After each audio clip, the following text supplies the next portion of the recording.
बिस्मिल्लाहिर्रहमानिर्रहीम। अज़ीज़ तलबा अस्सलाम वालेकुम। आज हम शेख ग़ुलाम हमदानी मसफ़ी की पहली गज़ल के 5वें और 6ठे शेर पर बात करते हैं। शेर है कि आखिर को हो के लाला उगा नौ बहार में, खून शहीद इश्क न ज़ेरे ज़मीं रहा। कि शहीद इश्क का जो खून था वो ज़मीन में नहीं रहा, जब बहार आई तो वो गुले लाला की सूरत में बाहर निकल आया, यानी कि उसकी मेहनत रायगा नहीं गई, ज़ाहिर हो गई। अब यहाँ सनत हुस्न तालील का इस्तेमाल किया गया है। तालील यानी कि इल्लत और सबब। अब इल्म बदी की रूह से ये इस सनत में शायर कोई ऐसा सबब बयान करता है जिसका हकीकत से कोई ताल्लुक़ नहीं होता, लेकिन ऐसा लगता ज़रूर है। अब साइंसी एतबार से गुले लाला के फूल के सुर्ख होने की जो भी वजह हो, लेकिन शायर के नज़दीक इसके सुर्ख होने की वजह यह है कि जहाँ से ये उगा है वहाँ शहीद इश्क का खून गिरा था। अब ये हुस्न तालील का इस्तेमाल इसी तरह के मिलते जुलते मज़मून में हमें गालिब के यहाँ भी मिलता है। सब कहाँ कुछ लाला गुल में नुमायाँ हो गईं, खाक में क्या सूरतें होंगी कि पिन्हा हो गईं। अब हम शेर की तरफ आते हैं कि मसफ़ी ये कहना चाहते हैं कि जिसने अपने मकसद के लिए ज़िंदगी गुजारी, अपने नस्ब व लैन पर जान कुर्बान की और अपने मकसद के हसूल के लिए जिसने अक्ल से नहीं जनून की कैफियत के साथ ज़िंदगी गुजारी और उसने बिला खौफ अपने मकसद पर जान की बाजी लगा दी, अपनी जान को कुर्बान कर दिया, उसकी ये मेहनत किसी सूरत में रायगा ना गई। और वो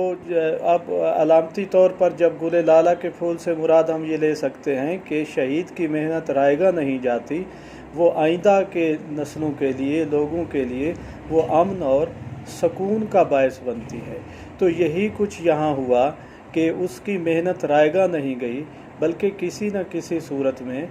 वो खूबसूरत अंदाज में उसे मेहनत का फल मिला और उसने जो अपने मकसद, किसी ख़ास मकसद के लिए ज़िंदगी गुजारी थी, वो उसे खूबसूरती से हासिल हो गया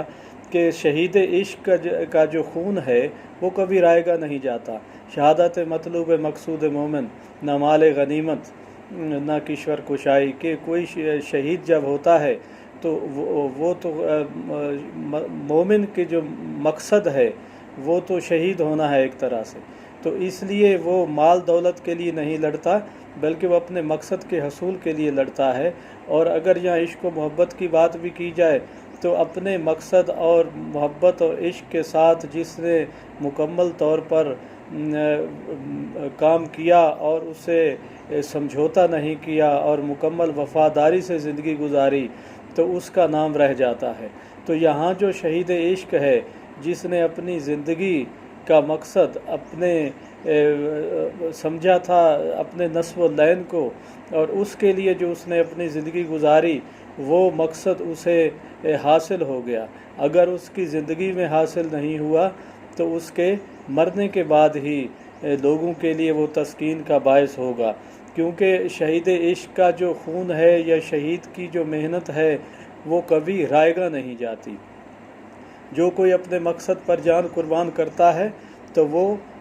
उसे ज़रूर हासिल होता है, और उसे अगर ज़िंदगी में हासिल तो ज़ाहिर शहादत के बाद उसके जो नताइज पैदा होंगे वो उसके हक़ में जाएंगे, और उसने जो ख्वाब देखे थे वो उसे ज़रूर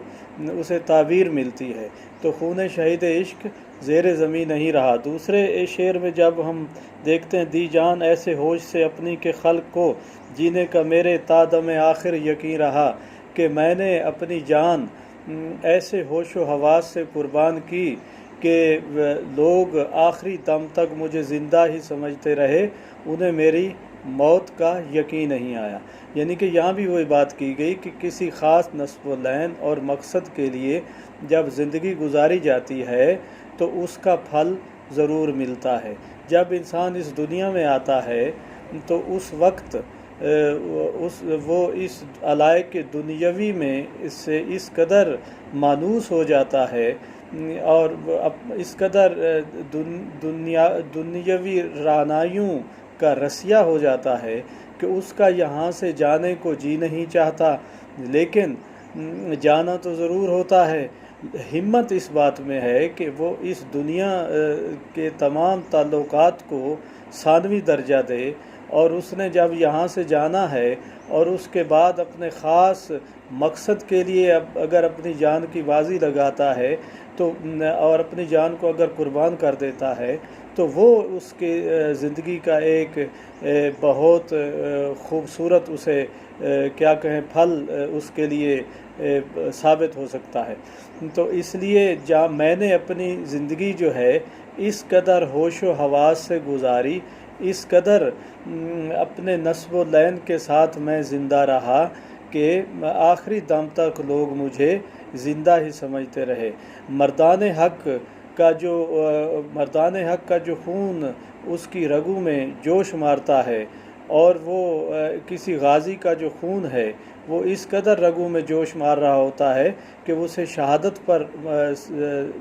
آمادہ کرتا ہے، اور جب تک اسے شہادت نصیب نہیں ہوتی اس میں بے چینی اور اضطراب کی کیفیت رہتی ہے۔ تو اب یہی صورت کہ میں نے اس ہوش و حواس سے سوچ سمجھ کر اپنی زندگی گزاری کہ لوگ ہمیشہ ہی مجھے زندہ سمجھتے رہے، اور یہ ہوش و حواس کے ساتھ زندگی گزارنے سے مراد یہ ہے کہ اس مقصد کے ساتھ جڑے ہوئے میں نے اپنی زندگی گزاری، اور کسی قسم کا خوف نہیں لیا، اور خوف جو ہے وہ عقل کی کوکھ سے جنم لیتا ہے، اور عقل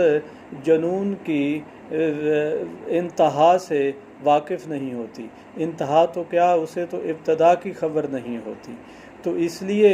وہ ایک جو مقصد کے ساتھ جنونی کیفیت تھی، جب اس کو میں نے اپنے اوپر طاری کیا تو مجھے موت کا خوف نہیں رہا، اور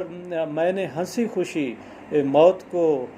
گلے لگا لیا، خود پر موت کی غشی طاری نہیں ہونے دی، بلکہ خوشی خوشی موت کو اپنے گلے لگایا، اور جس قدر میں نے اطمینان